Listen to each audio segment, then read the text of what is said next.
Hey everyone, welcome to Cross Culture Critic. I'm Chris. And I'm Joe. Welcome to the show. Joe, how you doing? I'm hanging in. My dog's here. He looks like he's about to start growling or He barking. looks very mad at you at hey, the moment. go lay down. Go lay down. We'll play later. So, it's Oscar weekend as this is coming out. Are you pumped about the Oscars? No. No? I, me and you, we do this podcast where we talk a lot about entertainment and stuff, but generally, I think we're all in that boat where, well, maybe not you, but I think me and most of the United States is in that boat where the movies we like don't get nominated.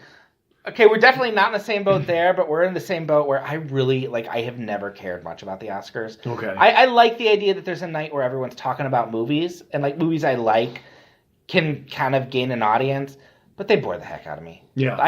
In fact, last year I went to bed before they announced the wrong winner, and I missed that whole thing. Oh, yeah. And I didn't care. I'll start watching, I'll pay attention, and I'll get really just bored by it. Yeah. But we're going to talk Oscars a little bit today. Okay. We're going to start with a little red carpet talk here. Okay. Because we're going to talk about celebrities. And I want to know, as an icebreaker, have you ever met a celebrity you admire who was cooler than you expected and who were jerks? Yes, I have. I met, from in touring and stuff like that, obviously, I don't know how far when we say celebrity, how far that goes, because a celebrity to me would be, someone like Steve Taylor, so Steve Taylor, to get to meet him and be on his record label. And to be honest with you, I'd never heard any of his stuff. I didn't know Steve Taylor's music before meeting him. And so he was just this figure who was built up to me, and I just figured he was going to be the cock of the walk, as they say. And I met him, and he was immediately, it was like we'd grown up together. He was so personable to me, all those types of things. It was great. And so he was a super nice guy. Another guy that was a super nice guy was, we did a festival one time, and John Wetland, who was a pitcher for the Yankees, and I believe when they won the World Series in 1996, I think it was, John Wetland was a relief pitcher, and he was also a Christian. And we played this festival, and he came and spoke. Meeting him, he was phenomenal to chit-chat with and talk to, and he had his big World Series ring on, and our trumpet player and I, Bram, he was like, dude, can I see your ring? And he's like, yeah. So he takes off his World Series ring and throws it about 10 feet over to, Bram. So Bram catches it. And he's like, oh my gosh, if I would have dropped it, blah, blah, blah. And he's like, oh, I don't care. This is the ring I care about. And he shook his wedding ring. Oh, wow. And so I was like, oh, that's a pretty cool thing to say. So John Wetland was another one. Alice Cooper. Oh, nice. Alice Cooper was phenomenal. Did you do the Wayne's Where We're Not Worthy? No, I didn't.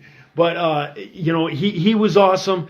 There's just so many people I've got to, meet over the years that are really fantastic, really fantastic guys. On the other end, some guys there's been quite a few in the Christian music industry. And I don't have a problem saying it, but... I'm naming names. Hey, so. The guy from DC Talk who sings like a sheep. Really? Kevin Max? Yeah. Oh, really? That guy was one of the biggest jerks to us ever in the Insiders.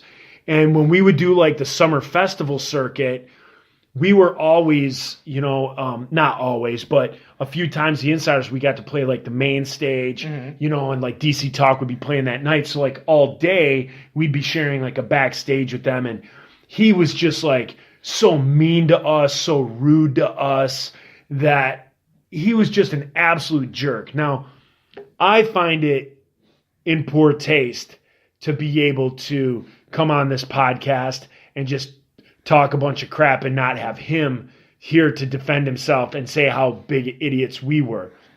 So in his defense, it's DC Talk. Being on tour is one of the most fun things you can ever do in life, and at the same time, it's one of the most miserable things to do in life. You're away from your friends and family. You're eating things that are upsetting your stomach. Different waters all across the country have different fluorides and different chlorine levels, and so your stomach, it feels like tour is just one giant, bout of diarrhea, and you just get bummed, and you have your good days and you have your bad days and stuff like that. And I know we as the insiders, we loved having inside jokes and just making insiders jokes. Oh, and making each other laugh. And a lot of times it was at other people's expense. And so we used to take pride in these, like, what we would kind of do is like knock people down a few pegs, or that's what we thought we were doing. So in Kevin Max's defense, we were probably coming at him as like, oh, these kids who think they're like punk kids, and, I've seen you guys, you're going to be a flash in the pan. Well, who was right there? We were a flash in the pan. DC Talk is still going and still selling albums today. So, like, he would be a jerk to us, but I'm sure we probably started it. And just to be clear, I'm bleeping the name and the band on the album. What's that? I'm bleeping the name and the band on the album. I wanted to know, but we'll bleep his name. Oh, we don't have to. Oh, all right. We don't have to. No, don't bleep it. All right. Because again, he was a jerk to us. But if someone's a jerk to me, I'm going to be a jerk back to him. So in his defense, the fact that he had to take on like 8 or 9, ska punks that we didn't care about authority, and we just did stuff whatever we wanted. We made inside jokes about whoever and whatever.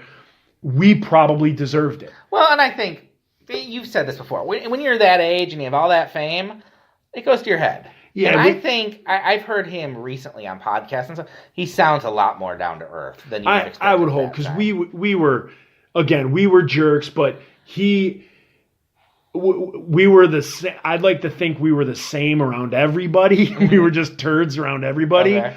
But other people were real cool, and he wasn't. And so things like that he's one of the big celebrities that stick out to me. Another one who is an absolute awesome guy is the lead. His name, because it just came to me. Jonathan Davies from Korn. Okay. The guys from Korn, like, you would think these guys from Korn are like... Is he the one who became a Christian, or...? No. Okay. Head, Brian Welch. Okay. Their guitar player, and also Fieldy, their bass player. Okay. But Jonathan Davies, I forget what it is, the lead singer at Korn, I got to meet him while I was working. Worked for the Detroit Police Department, and Korn was in Detroit playing a concert. And so my partner wanted to see if we could meet him. So, like, we parked the police car and, like, drive up, and walk up to the tour bus. And as we walk up to the tour bus, they all get out. Oh, wow. And, like, they just start chit-chatting with us. And Fieldy, again, their bass player, he just starts chit-chatting with us and everything. Like, you know what? I take it back. He was the one that got off the bus. So he starts chit-chatting with us. And he's like, hey, can I ask you guys a question? He's like, I was in Detroit a few years ago, and I got a ticket. And he goes, I never paid it. Do you think there's a warrant out for my arrest? And, we're like, yeah, there probably is. He's like, are you going to arrest me? We're like, no, we're not. And so we're chit-chatting with him. He's just shooting the breeze. And you know how you have those conversations with people where they just want to move on? Yeah. Like if you ever like went to a meet and creep where, you kind of have your 30 seconds and then move along. He didn't. He just chit-chatted with us. He saw my partner holding a CD. And he's like, you got one of our CDs? And my partner's like, yeah, I didn't know if, there was a way we might be able to meet you guys. If possible, I was going to see if you guys could sign it. He's like, heck yeah, dude. He's like, give me that. Nice. So he signs it. He's like, follow me. We go backstage. And Korn's all chilling in their dressing room and everything like that. And each guy had like his own dressing room. Fieldy took us into each dressing room. Each guy signed it, chit-chatted with us for the longest time. And then we left because we were on duty. So we were there like maybe 10, 15 minutes. We left. And then they told us to come back like 3 hours later when they would be playing. So we came back. during their set. So they're up on stage playing. We're standing at the side of the stage. Jonathan Davis, in the middle of the song, comes over the side of the stage, throws my partner the microphone. So my partner's holding the mic. He's gives him the, spinning his finger, keep it going, keep the, sing the chorus. So we're singing the chorus, and he's getting on his bagpipes, and then he also has an oxygen tank at the side of the stage. So he's sucking oxygen, getting his bagpipes ready to play, and then takes the mic back. He was the coolest guy. Awesome. He was a great guy. So those are kind of some of the good ones that I could just think off the top of my head, and unfortunately the one bad one. But again, we were probably idiots too. You know what's nice is I've met a few celebrities, some of them pretty big. For the most part, all great. You bring up Steve Taylor, and the fact that he was willing to do this podcast was pretty. Everyone who's done this podcast has been awesome to deal with. But he, everyone's oh, I have to think about it. Oh, I'll let you know. Within 5 minutes of emailing him, I had an email back and a Google invite for what day to talk to him a month down the line. Oh, wow. He kept that. So nice when I talked to him. He was great. A lot of the times I've met people have been kind of mediated. So when I was a reporter and I was doing a lot of the film reporting, we would do interviews with the directors and stars who would come in. And you'd go to the Townsend in Birmingham and you'd go up to a suite and meet them. So they were mediated, but they were all really cool. So I met Jason Reitman and Diablo Cody, who had done Juno the year it came out. And they were big frontrunners for a lot of Oscars that year. She had written the script, he had directed. And they couldn't have been nicer to me. When I came in, it was my first big interview ever. And they were friendly. They're shaking my hands. Jason Reitman is the son of the director of Ghostbusters. He's wearing a Ghostbusters shirt. So that was cool. Danny Boyle, who directed Trainspotting and Slumdog. He was touring with Slumdog Millionaire. And that was the year he ended up winning Best Director, and the movie won Best Picture. And I went up to the Townsend. Usually you do a round table. It was just me and him. I get in the room. He's asking me all of a sudden, do you want a drink? Do you want me to make you a drink? And we talked for 20 minutes. Say you said yes.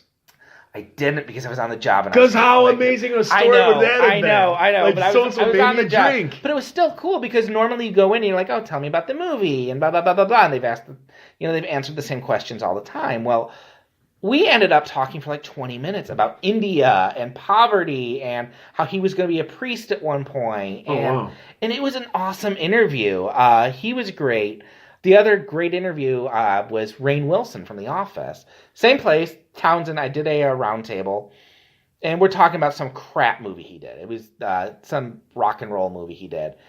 And I made the rookie mistake of bringing a camera. And maybe I've talked about this before. You're not supposed to bring a camera to these. They give you press photos to do. Okay.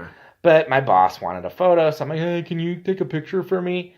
He grabs the poster for his movie, runs into the other room of the suite, flops on the bed, gets in a seductive pose, just so I could take a stupid picture of him. And he was really cool. He came in the room, fist bumped everyone. Everyone, it's been kind of mediated, but they've all been really great. I think the only jerk I ever met was Aretha Franklin. Okay. And I'm calling her out because she don't listen to this podcast. This was years ago. I was working at I was at the AMC Abbey 8, which used to be on 14 and John R. across from the Star Theater. Okay. It's a CompuWare now or something. Yeah, Micro Center. Yep. And so I was working concession one night, and all of a sudden this limo pulls up. It's Saturday night. It's 10:30 at night. Limo pulls up. I'm what's going on? Because we were the crappy theater in town.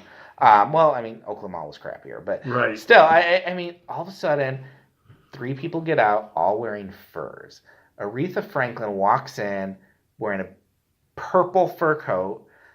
Guy with her has this electric blue fur coat on. They're going to see The Preacher's Wife, I think. And she walks up to the counter, and I don't know who this is at this point, because I'm 17 and I'm not well versed in Motown at this point or anything. So everyone around me is it's Aretha Franklin, it's Aretha Franklin. And she kind of walks up to the counter, and I'm taking her order. And it kind of hits me. Well, at first I'm hi, how you doing? Huh. She just gives a little smirk. And I'm okay. And I take her order. And she's just, she wasn't overtly rude, but she just had this scowl on her face. Just very demanding, rushing to get her. And it's not until I'm halfway through with her popcorn that it hits me. Not that this lady sang R-E-S-P-E-C-T or anything. She was in the Blues Brothers! And she was off before I could say I loved you in the Blues Brothers. But she was the only one who did not, oddly enough, give me R-E-S-P-E-C-T. Oh, that's too bad. So anyways, the reasons we're talking celebrities is because, like I said, the Oscars are this weekend. And I thought it would be good to go in depth with talking about the Oscar nominees. But Joe, you have seen hardly any of the Oscar nominees. Correct. And you don't even know what half of them are. No idea. So what I thought was even more fun would be to go through the list of the Best Picture nominees, tell you the title, and the ones you know about we'll talk about a little bit. Okay. But if you don't know it, I want you to tell me what you think this movie is about. Okay. And we'll see how right on the money you are. There are 9 Best Picture nominees. Okay. So the first up, Call Me By Your Name.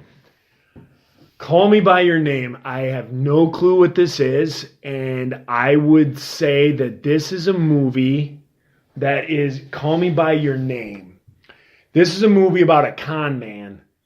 And so it's a documentary because all these movies, I tend to think these little artsy movies are either documentaries or really just artsy films. So I'm going to say this is a documentary, Call Me By Your Name, documentary about a con man and has something to do with identity theft. Wow. You should have gone with the artsy one. I have seen all these movies, so I can say what they're about. All right. Call Me By Your Name. It is definitely one of the artsier ones. It is a movie about a young boy in the 1980s whose father is a professor, and they go over to Italy where his father is doing some excavations, and his father has a research assistant come. And over the summer, the 17-year-old boy and the 24-year-old man, who is his research assistant, fall in love and have an affair. Okay. And that is the movie. It is not about a con man. It is actually it's actually a very well-regarded romance that is probably my least favorite of all the Oscar nominees. Okay. For one thing, it's very well acted. It is Timothée Chalamet is the main kid. He's great. Armie Hammer is really good as kind of the older guy. I can't get around the fact that it is being called a great movie when it's about a 17-year-old boy and a 24-year-old man. Well, doesn't it sum up Hollywood right now? Yeah, and if the sexes were... But it's not a cautionary tale. It's a romance. It's a celebrated romance. And I'm like, if the sexes were reversed, it was a 17-year-old girl and 24-year-old man, you'd be crying about how this is a pedophilia movie. Yeah. But because it's 2 guys, it's okay. And, it's... Yeah, I could care less that it's 2 guys. It's the age. It's the age. Yeah, exactly. And I saw the movie. It's a well-done movie. And there is a supporting actor in there, Michael Stuhlbarg, who has a monologue in there that is one of the greatest things I've seen in movies this year. But I couldn't get over that ick factor. I also can't get along with movies that present a romance that is pretty much all physical and then try and pass it off as like a great love story. Like they slept together once and oh my gosh, it was the greatest love. No, you had sex. Right. So yeah, that's Call Me By Your Name. Not about a con man, not a documentary. A very, very well acted, well directed movie that just kind of left me cold. A lot of critics love it, but that is Call Me By Your Name. Okay. Next up is Darkest Hour. Darkest Hour, I know what this one's about. This is about, I believe Darkest Hour is a quote from Winston Churchill about the Great Smog. When the Great Smog was going on, I thought, is when he actually made that quote. No? Like pollution? Well, yeah, because in England, like after World War II, there was this weather anomaly that happened in England. And because the way the winds were and everything like this smog from all the factories in England basically descended upon England. Okay. And made it so you couldn't see your hand in front of your face. And they've gone back and revised numbers and said it literally cost thousands of people their lives. Okay. Like people died when it happened and people died after from complications from it. So everybody woke up and everybody in England, London and everything was told they had to seal their windows and everything like that. You can look it up. It's called the Great Smog. Okay. And so I believe that quote is from that where he said this is our darkest hour because I think it was dark, like the sun was blocked out from the smog. Okay. I don't think it's from I don't think it's from World War II. I don't think it's a World War II quote, like, this is our darkest hour where we're facing down the Nazis. I don't think he says darkest hour in the movie at all. Okay. I think that quote is from the smog, not World War II. But I am a Winston Churchill fan. Mm-hmm. I enjoy World War II history. I have not seen this movie because it's the only theater that I knew that it was played at was the Main Art Theater in downtown Royal Oak. And I just don't go to that theater, so I'm kind of waiting for it to come out. But I want to see this movie bad. Okay. It is not about post-World War II. Okay. It is about Winston Churchill, so you were partly right. Okay. It is actually about him becoming prime minister. Okay. At a time when it looked like the Nazis were about to invade England, and everyone was kind of wondering, should we make a deal with them and try and broker peace, or do we stand up and fight them? Okay. And he was obviously the one who said, no, we will fight. Yeah. And it led into Dunkirk and everything like that. So it's about those early days of him being prime minister. And it's a really good movie. Gary Oldman is... I hear he did a phenomenal job. He's so good in it. Does he play it better than on The Crown? I haven't watched The Crown yet. Oh, The Crown's great. Yep, we've talked about that. But John Lithgow plays him in The Crown. I can't imagine anyone being better than Gary Oldman. I'm sure he's better. He's so good, and it's a really good movie. I'm not usually big on historical dramas sometimes, although I like war movies. And it's a very talky movie, but really good. Really, I definitely want to see it. Next one, I know we've talked about, and I know you've seen it, Dunkirk. Yeah, saw it, loved it. It makes actually a really good double feature with Darkest Hour because they both play off each other. Dunkirk is part of Darkest Hour, and Churchill's speech is that where we will fight them on land, we'll fight them on... Yeah. That plays into Dunkirk, and Dunkirk is great. I love this movie. Like, I've heard from people, like, at work and stuff, like, guys will... did you see Dunkirk? Yeah, I thought it sucked. Like, I'm like, what? Yeah, I thought it was a great movie. I think it's great. I understand people who they're a little cold to it because it's not your typical emotional war movie. It's kind of experimental with time and everything. But I think it totally works. I absolutely love it. Yeah. And I think it's great. The only thing I wouldn't recommend is watching it at home. I think you have to see it on a giant screen. Yeah, definitely. So that's Dunkirk. Well, unless at home you have a giant screen. Yeah, you know what I did? I did the virtual reality Dunkirk experience, which is really cool. That? I have virtual reality at home. I have these goggles, and so you can do this Dunkirk thing where surrounding you, you're like underwater, and like everywhere you look, there are like soldiers like falling around you and bullets zipping around. Seriously? And then it switches, and you're in a plane, and you look around, you're in the cockpit of this plane. Jeez. And it's using footage from the movie. It's really cool. You're like from the future. It's really great. So Darkest Hour and Dunkirk, are those the two you knew about then? Yes. All right. So the next one is Get Out. Get Out. I don't know what this is, and Get Out is a tale of someone who is trying to escape a country because of persecution. Wrong. Dang. Totally wrong. First off, what is Get Out? It's an awesome movie. Is it? It's really great. It's a horror movie. It's kind of a horror psychological thriller. It's directed by Jordan Peele from Key and Peele. Oh, okay. And he could win Best Director. It's so good. I've not seen a director come out of the gate this hot before. And you can watch it right now on HBO Go, actually, I think. Really? And it's a horror movie. You can. It's not anything overly graphic or violent. It's more psychological. It is about a black man who is dating a white girl, and he goes out to her parents' house for the weekend, and things don't go well. And that's all I'll say. It's a movie about racism. Okay. But what's really interesting is they don't go the easy route and making it like redneck KKK people. It's kind of about liberal racists. Okay. Like Bradley Whitford plays the dad, and he's like, "Oh, I would have voted for Obama 3 times if I could have." But it really plays into how if you're a black man surrounded by white people, just that claustrophobia that can set in, how everyone's looking at you different. And then it really just goes to some places where you're like, oh, wow, that's kind of crazy. Okay. And it is a good movie. It's suspenseful. I don't know if I'd call it scary, but it's suspenseful, it's tense, and it's really funny in places. So I would really recommend it. It's an entertaining little movie. Okay.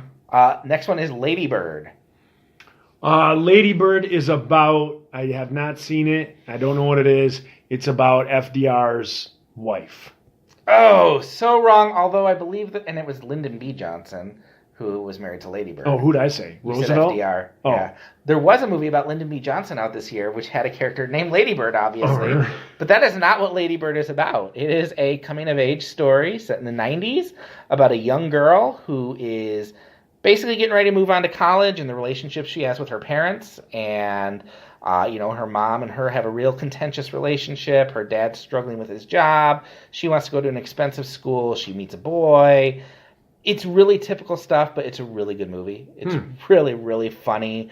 It's one of the better coming-of-age stories I've seen in a long time. And Saoirse Even Ronan, better than Nacho Libre? Well, is anything better than Nacho Libre? I mean, no. But it's up there. It's up there with Nacho Libre. Nacho! That movie. That's a good one. My kids asked the other day, they're like, Dad, what's this movie on Netflix, Nacho Libre? I'm like, oh, I saw it one time. And I remember seeing it, and I thought it was funny. And so I'm like, oh, it's PG. Yeah, we can watch it. It's Jack Black. My kids like Jack Black. Dude, I laughed so hard, and we've watched it like 4 times since. It's a good one. All right. But it's not as good. Lady Bird's almost as good as that. Okay. Lady Bird, it sounds like a movie I wouldn't have been interested in. I'm not usually into movies about teenage girls growing up. Yeah, a coming-of-age movie of a young girl is not probably something that's on my But I've seen it DVR. twice. I've seen it twice, and I really liked it. The parents, they're treated respectfully. You really feel for them. They have their own story. Mm-hmm. Laurie Metcalf from Roseanne is fantastic in it as the mom. Saoirse Ronan is the lead actress. She's been in a lot of artsy stuff. Okay. I think this is like her 3rd Oscar nomination. And I interviewed her over the phone a few years ago and was totally in love with her, which is probably because she was 16 at that point. But I loved everything she would say was she's this Irish girl and everything. I'd be like, well, what was it like working with Bill Murray? And I was like, oh, he's brilliant. Like, ah, that is adorable. A horrible Irish accent. And I'm Irish. So that's Lady Bird. Definitely worth checking out. Very funny, enjoyable movie. Phantom Thread is the next one. And I am really curious to see what Phantom Thread. Yes. All right. So I have not seen this movie. The Phantom Thread is a take on the Emperor's Clothes, where the Phantom Threads, you can't see them, and you know what I mean? You know what I'm getting at? The Emperor has no clothes. They're Phantom Threads. They're Phantom Threads. So that's what I'm saying that this movie is about. That's really, really not close at all. But tell me if this sounds like one that you would rush out to see. Okay. Because I'm going to tell you, it's not one I wanted to see. Okay. Even though I love the people behind it. It's directed by Paul Thomas Anderson, who did There Will Be Blood, Boogie Nights, Punch Drunk Love, a lot of these movies that I love. Daniel Day-Lewis is the star. He plays a London dressmaker in 1950s London. Of course he does, because that's all he does. He's a very controlling man, very particular man, and he meets a girl, and he takes him under her wing, and they kind of fall in love. So did Daniel Day-Lewis, did he come out of retirement for Abe Lincoln, and now he's kind of got the bug again? No, I think he retired after this. Oh, okay. So he had done I think he retired a few years ago, like in the 90s. Okay. And then came back, did a bunch, and now he's saying he's done again, and who knows. Okay. But yes, he's a dressmaker who's very particular, and he meets a woman who's his muse and kind of takes her in. And this was, despite the fact that I love everyone in this movie, I love who made it, I did not want to see it because it's about a 1950s dressmaker. Right. And that just does not sound up my alley. So it's not a comedy. Yeah. When I saw it, my attitude towards it changed because it's great.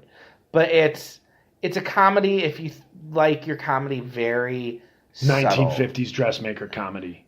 Well, I don't want to say much because this is the great thing about this movie is I knew nothing about it going in aside from that's kind of what it was about. And it's one of those things where at the very end of the movie you figure out, oh, this is what it's about. And I loved it because it's really about kind of relationships and what happens when you have a man who's very domineering, but he meets a woman who's his match, and this push and pull and this weird twisted marriage they have. And I really liked it. It is definitely an artsy-fartsy movie. Okay. So that's the Phantom Thread. I'm sure you'll rush out and see that. Yeah. The next one is The Post. The Post. Yes. I've heard of this, but now I don't remember what I've heard. I'm just going to say it's about the Post. It has something to do with mail carriers. It has something to do with sending a letter. Something to do with a package. Sending a letter or a package with the Pony Express. No! But that's a good guess. The Post in this refers to the Washington Post, the newspaper. This is about the Pentagon Papers. Are you familiar with that at all? No. This is in the Vietnam War. There were top secret documents leaked showing that the government knew for years that we couldn't win Vietnam. Okay. And so this is during the Nixon administration. And basically what happens, the New York Times got them, published a story about these top secret records that they had access to. They got shut down by the government, who said, you can't print this. And then the Washington Post had to decide, hey, we have this too. Should we run a story on it? And so it's a movie about journalism. Tom Hanks is the editor of the paper. Meryl Streep is the publisher. And it's directed by Steven Spielberg. And it is really good. I like newspaper movies are catnip for me. Okay. And I loved this movie. Like, again, this is one I saw twice. Have you seen All the President's Men? No. Okay. This could basically be the prequel to All the President's Men. Okay. Because it ends with, like, right at Watergate. Okay. And so it's really fascinating to look at it. And then you just see, like, the presidency trying to shut down the newspaper. And you see parallels to today. And you have Tom Hanks just giving a really fun performance. And Meryl Streep, who I want to, like, forget every time I hear her name. And then I see a movie with her. And I'm like, oh, no, she's really good. And she's like, really good in this. So if you like movies about journalism and like Watergate and Nixon and stuff, okay, definitely worth seeing. Okay. And it's really entertaining. Okay. 2 left. 3 Billboards Outside Ebbing, Missouri. Okay, well, I know it's going to deal with billboards outside of Ebbing, Missouri, but what is going on in... Yes, what is happening with those billboards? Yeah. I'm going to say it's billboards for... 3 billboards outside of Ebbing, Missouri. So if they're outside of Ebbing, the billboards are showing that what is in Ebbing that you need to go to Ebbing for. There's a revival. There's a Southern revival, and these billboards are telling people to go there, and hijinks and hilarity. So it's a religious story. Ensue at the religious revival. Wow. They should get you to write this stuff. 3. I actually think you might like this one. It's a dramedy too. Actually, this is a very black comedy. Okay. This is a movie about. It stars Frances McDormand from Fargo. Okay. And she is a woman whose daughter, like 6 months earlier, was raped and murdered, and no one has been found. So she rents 3 billboards outside this town to basically call the police chief to shame, to say, why has there not been any arrest in this? Oh, wow. This sounds interesting. And it's really good. The police chief is played by Woody Harrelson, who's really good. Sam Rockwell's in it, and he's fantastic. And it's not so much about finding the killer. It's about kind of this whole town where, like, this anger and racism and everything are kind of feeding at each other, and how when you're angry, it makes you do horrible things. And like the mother in this movie is not let off the hook. Like her anger has her do horrible things. And there's a little bit of redemption in there where you really don't see it coming. And it's really... You know what? You know what's sad sitting here and as you explain all these movies to me? I think I really want to see them until you say the word racism. Like with Get Out and now this. As soon as you say racism, I don't want to watch it. Because here's the thing with me. I want to watch a movie to escape every day. And I feel like my every day, when I turn on the news, it's something that deals with racism. And it's, it's something that just continues to drive a wedge between the races. And the last thing I want to do is watch a movie where I want to get away from it. I get that. I totally get that. So it's funny how my brain's working, and I'm sitting here and I'm like, oh, this sounds great. The 3, this, and it sounds like this. This sounds like a great like crime movie and all this stuff. And then you say, and then there's, right, and I'm like, no, I don't want to see it. I get that. I totally get that. I would say with Get Out, you're still gonna like the movie. It's, I mean, it's text, but it's an entertaining enough movie where you'll dig the movie. It's a good movie. The racism is more of a subtext. There's characters who are racist, but there's a lot more going on. It's more about anger. But it is really relevant to today because I remember walking in going, wow, the tone of this movie is the tone of my life, or like the tone of the world I live in, where everyone is just pissed off at each other. But I also think, I don't want to say more to spoil it, but there's a lot of kind of a Christian theme of redemption running through it that really has kind of pissed some people off because like a lot of critics are like, that's not realistic. And I watched it and was like, this is exactly what I like in a movie is for it to do this. So I recommend it. For listeners, it is a foul-mouthed movie. Frances McDormand. As they all are nowadays. Yeah. In fact, The Post and Lady Bird are all, and Dunkirk and Dark. I mean, even movies like Avengers. Like, you go and you watch these Marvel movies, and, I mean, Deadpool aside, even something like Captain America, like, I don't even think about it watching the movie, and then, like, I'll watch it with my kids, and you're like, whoa. That's not new, though. Like, I've gone back and watched, like, E.T. with my son. Yeah. And I'm like, oh, wow. Oh, that's right. He calls him penis breath at one point. Yeah. Or things like that. The Goonies is also another. Like, I can't show him... Back to the Future. All that stuff. I got in trouble because I was saying swears from Back to the Future when I was a kid. When this puppy hits 88 miles an hour. But yeah. So 3 billboards, don't take the kids. All right, well, we have one more left, and I'm really curious to see what you come up with for this. All right. The Shape of Water. The Shape of Water. See, that's like a title of a total artsy movie. And I'm saying The Shape of Water has nothing to do with water whatsoever. I'm saying The Shape of Water, there is no shape to it. I'm saying The Shape of Water is somebody is going through, and I gotta work this through as I'm talking. Somebody is going through a major thing in their life, which isn't what it seems to be. And so I'm going to say this is about a family that's dealing with a major crisis and how each person in the family is dealing with that crisis. It is actually about a mute woman who falls in love with a fish man. Oh, jeez. A fishmonger? A fish man. It is a sci-fi movie, like Creature from the Black Lagoon. Oh, seriously? Yeah, it is. It's actually really good. It's Guillermo del Toro did it, who did Hellboy and Pan's Labyrinth and stuff. And it's about this woman who is a mute in the 1950s. She's working in an army research lab. They bring in like this kind of fishman creature, and she falls in love with him. She falls in love with him, and there's little woman on fishman sex, and wow.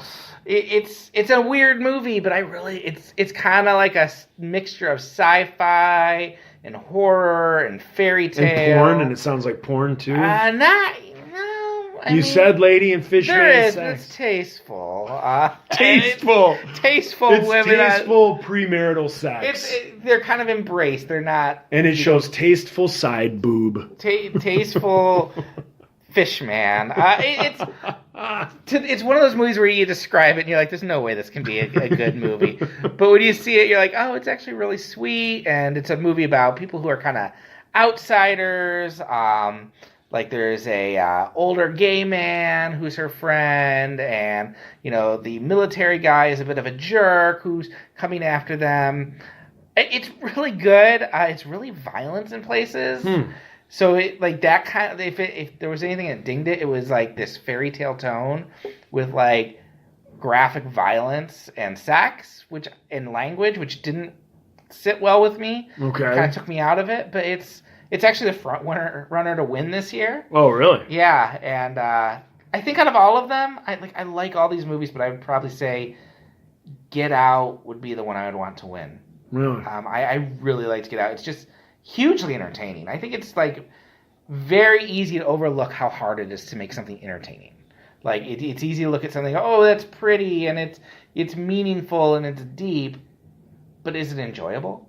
Like it's really hard to make, especially a horror movie that is really good and stands as a really good movie. All right, well maybe I'll give it a try because I have HBO. So yeah, Get Out I highly recommend. Okay. So I'm not sure how long I'll make it through the Oscars this year.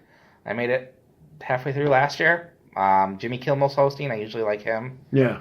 But if you listen to this before the Oscars, tell us your picks. Tell us your favorite parts of the show after, or tell us how long you got into the ceremony and which movies you've seen. I'm not writing about movies anymore, so this is probably my last big Oscar year thing. Oh, okay. So I stopped doing the movie reviews, so it's kind of nice. I can watch them now as just a fan. There you go. So it'll be good. But can you ever just watch it as a fan? It's like me with music. Like, recording has ruined me for listening to music. So I can't just pop in an album and listen to it. I got to think like, oh, the bass needs to be turned up. This is down. This is too high. This is too low. Or, like, oh, this sounds good. But the first 10 times you listen to the album, you're trying to listen for so many things that they're doing recording-wise. You're not actually listening to the music. I haven't seen yet. It's only been about a month that I haven't been doing it. But I do know, like, I saw The Greatest Showman a few weeks ago. And that is a movie that if I was reviewing it, I'd probably be a little harsher on it. Because it's a very, it's surface level. It's fun. But, I was able to, it was so nice to put that to the side and go, you know what? No, this is just fun and enjoyable, and I love it. Now, I have a question for you. Is it Greatest Showman or Greatest Showman? I guess it's just how you pronounce it. Showman, M-A-N. Because my kids, they have like an ongoing. My youngest says Showman, and then my oldest is like, no, it's Showman. And like I err on the side of, I think it's Showman. I think I say it Showman, but in my head I know it's M-A-N. So, but I just pronounce it Showman. No, you were saying Showman. Showman, was I? Yeah, you just said I've watched The Greatest Showman. I don't know, man. Yeah. Yeah. So that's why, because I figured you knew if it was being talked about in movie circles. So if people are calling it Greatest Showman, I want to make sure that my kids are saying it. I think you could say it either way. Okay. Yeah, we're Michiganders. We pronounce things weird anyway. So yeah, that's the Oscars. And we'll be back next week with a new episode. All right. See ya. See ya.